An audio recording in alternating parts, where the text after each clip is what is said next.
कि रोज कोई ना कोई पाप हो ही जाता है, फिर मनुष्य जन्म मरण के चक्कर से कैसे छूटेगा? ऐसे कैसे हो जाता है पाप? ऐसे कैसे रोज हो जाता है? करोगे तो हो जाएगा, लेकिन ऐसे कैसे हो जाएगा? जैसे मतलब कि पैरों के नीचे कीड़े पड़ नहीं, अनजाने के पाप को दंड नहीं मिलता। जैसे आंख बनाई गई, अब देख के चलो।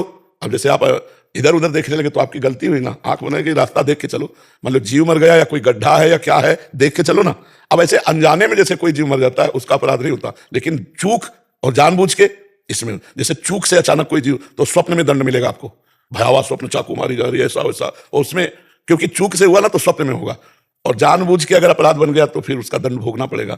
और इसीलिए हम कहते हैं निरंतर नाम जप करो। अगर भूल चूक से भी गलती हो जाती है तो भगवान उससे नाम जपक से क्षमा कर देते हैं, उसको दंड नहीं। नाम जपने वाले से अपराध बन जाने पर भगवान उसकी चूक का क्षमा कर देते हैं, अपने प्रताप से उसके पाप नष्ट कर देते हैं। नाम में स्वयं सामर्थ्य है, इसलिए हर समय राधा राधा बोलो, हर समय नाम जप करो, और अपनी जानकारी में पाप ना हो पाए ये प्रयास रखो। भूल चूक से हो जाएगा, भगवान क्षमा करेंगे। रोज पाप हमसे होते हैं ऐसी बात नहीं है, हमसे गलती से पाप होते, रोज गलती होती है।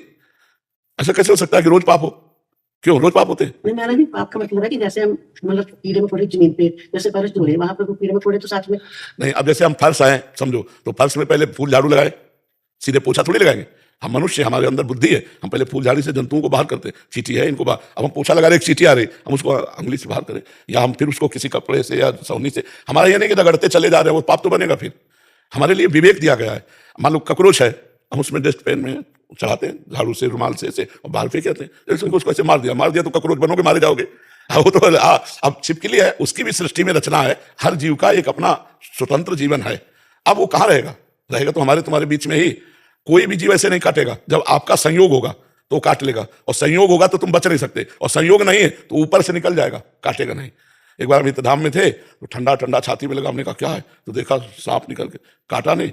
संयोग होगा तो काट लेगा, संयोग नहीं तो छाती से निकल गया, काटा नहीं। ऐसे पड़े थे गर्मियों में बाहर, तो बस ऐसे जमीन में जैसे ना, तो ऐसे रेंगते हुए निकल गए। कोई काटा थोड़ी कि वो काट ही लेगा। अगर काटना है तो चाहे तिजोरी में बंद हो जाओ, तो वही तिजोरी में पैदा हो जाएगा, वहीं से काट लेगा।